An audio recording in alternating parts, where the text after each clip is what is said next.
Hi, listeners, and welcome to My Holland Update.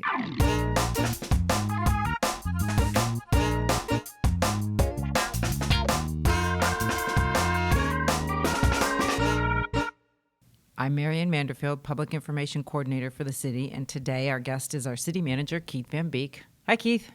Good morning, Marianne, or whatever time people are listening to this, I guess. Right. Well, welcome back. You've been with us a few times now. The city's got several projects that have been on the docket. I know you wanted to give everybody an update on those.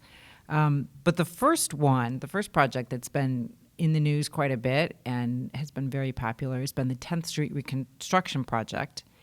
And a big portion of that project that everybody knows about was the cycle track that was tested in August. Tell us a little bit about that.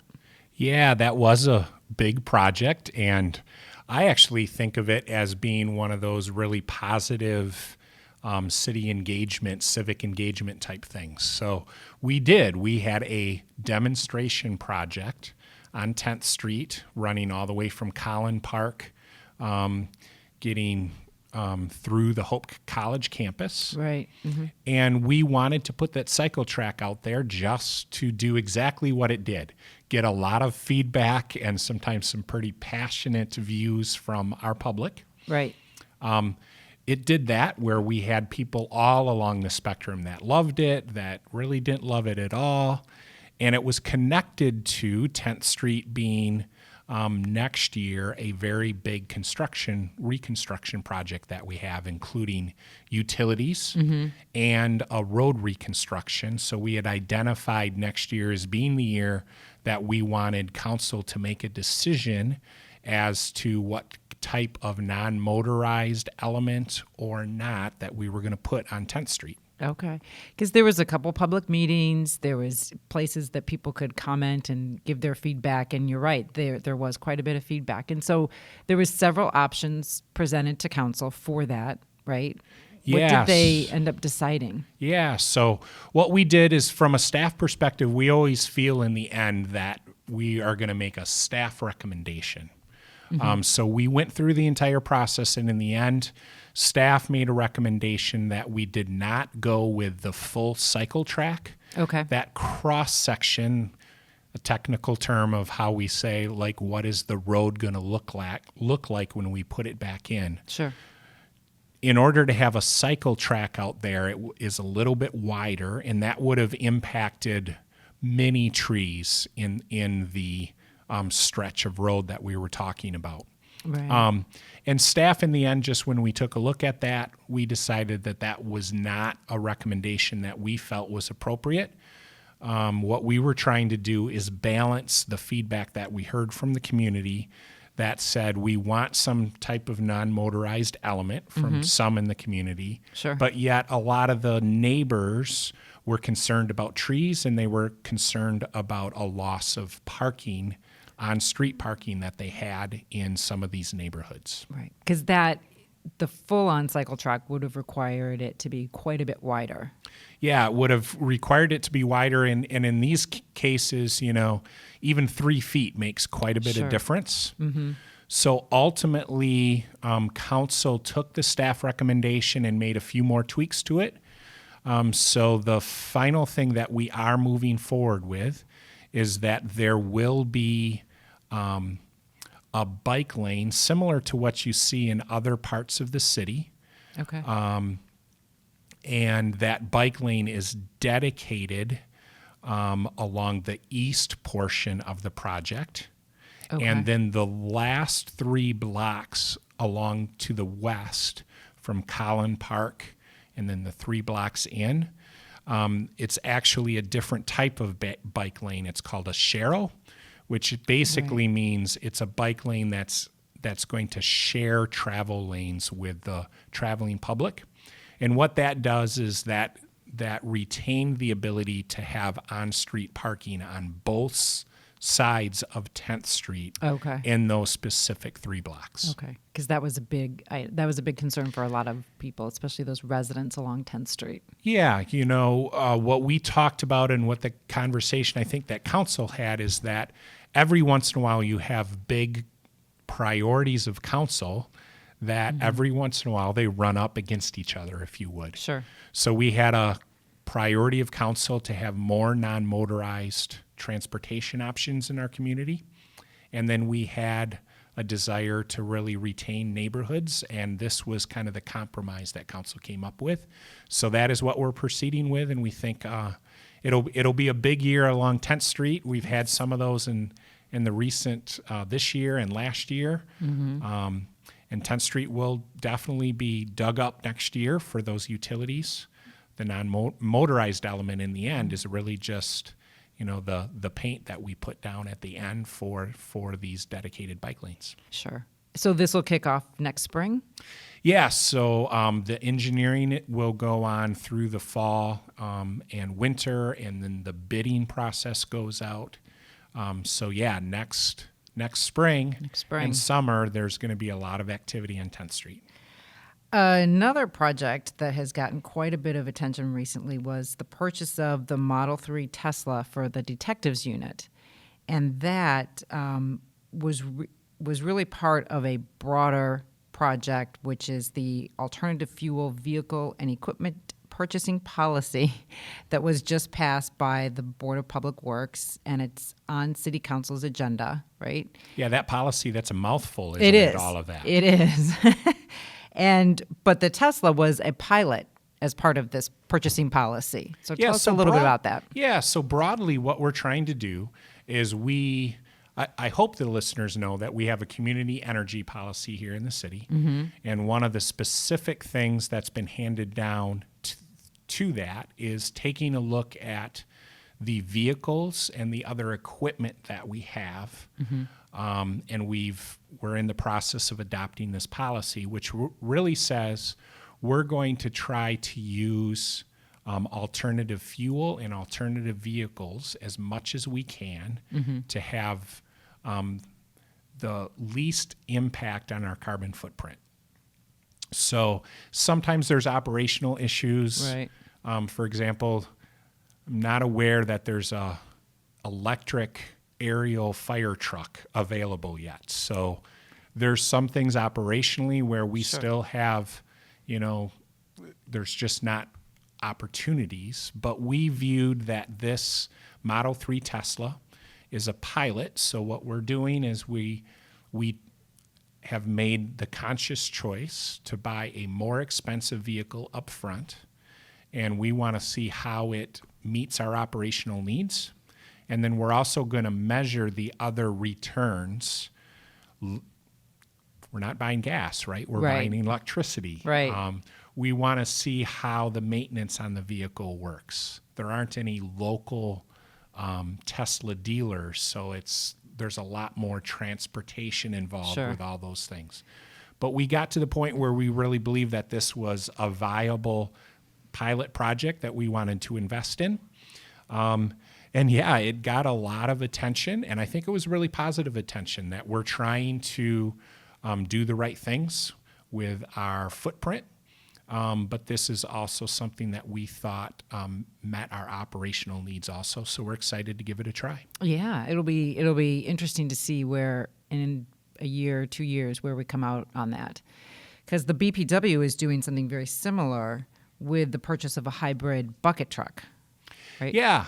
And what's happening there is we have a lot of equipment. The BPW has a lot of equipment where the traditional engine runs because there's ancillary systems that run off of that. So this bucket truck that the BPW is just in the process of purchasing, that hydraulic system for the bucket is actually run differently, where the diesel engine doesn't have to run when the vehicle's parked, but you're operating the bucket.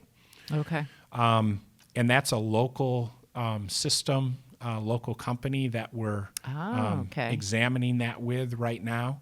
So those are the types of things that policy that you mentioned, Mary Ann, really requires our operational functions to evaluate those types of options, again, with the end goal of lowering our carbon footprint. Because the transportation is about 17% of the CO2 emissions, and that's quite a large chunk.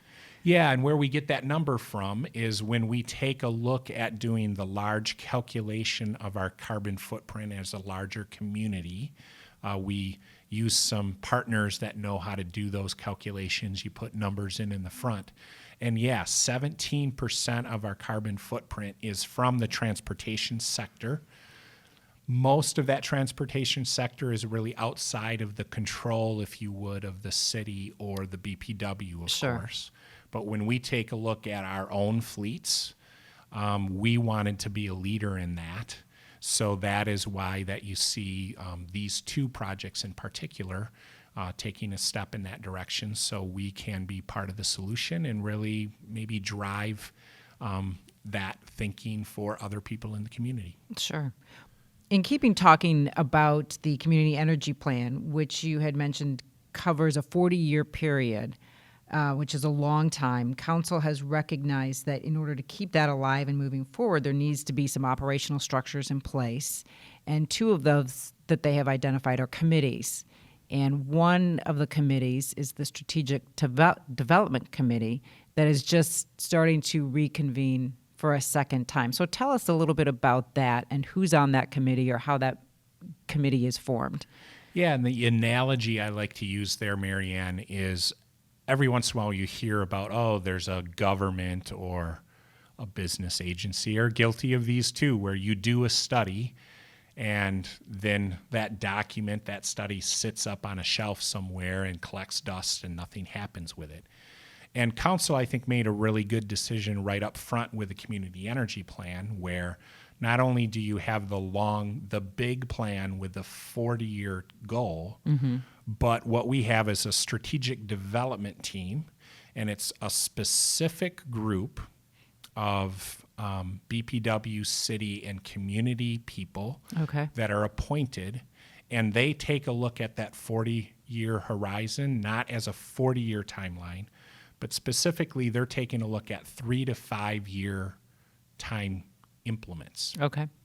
So we already have had that strategic development team meet and set 5-year goals, and that comes up at the end, actually, of 2021. Okay. And now we have a new team that is starting to meet so they can do some detailed homework and investigations and looking at resources and looking at how we've done so far. And then they will make a set of recommendations, we're assuming, to Council that would then take a look at the next time period, 2022, and then probably they'll make those recommendations, but for 3, 4, 5 years from there. Okay. And then that would be, hey, these are the next things that we think we need to work on. Okay. So this document, while it's 40 years long, there's always work being done in the background. Absolutely. It's a living, breathing document. And you kind of reference kind of the different committees. So the way it works is, think of the community energy plan as being this big 40-year document.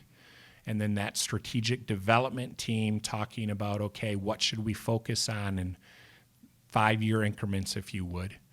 And then that gets operationalized with a steering committee, which is made up of staff that then works those strategies of the strategic development team to really bring those into life.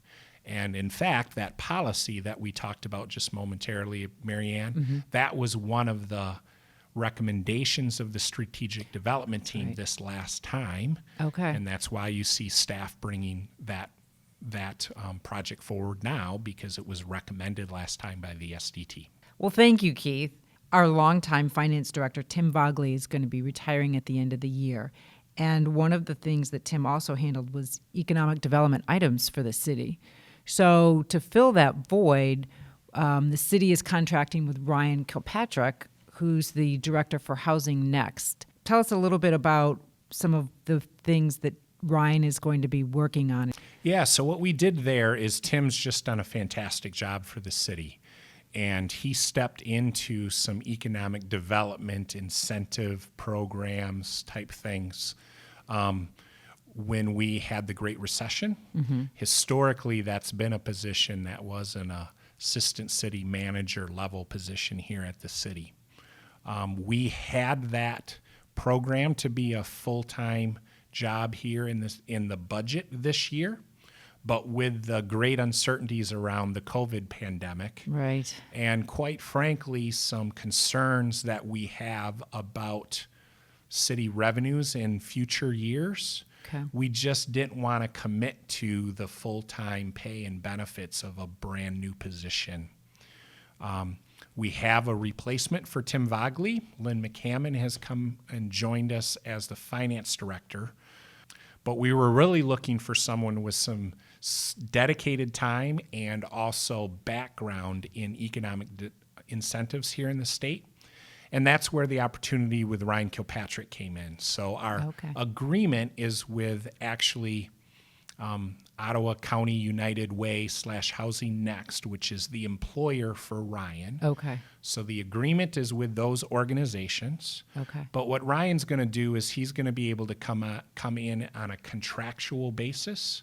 And he has a long history, in fact, working for the Michigan Economic Development Corporation, where he was the person that was the local expert for local communities in all of West Michigan, working on brownfield projects and different tax increment financing projects, which are the boring nitty-gritty details behind development, Right. of which there is a lot of demand right now here in the city of Holland, which is a great thing, and yet we really want to have someone that's has a level of expertise to help us as a city work with the development community.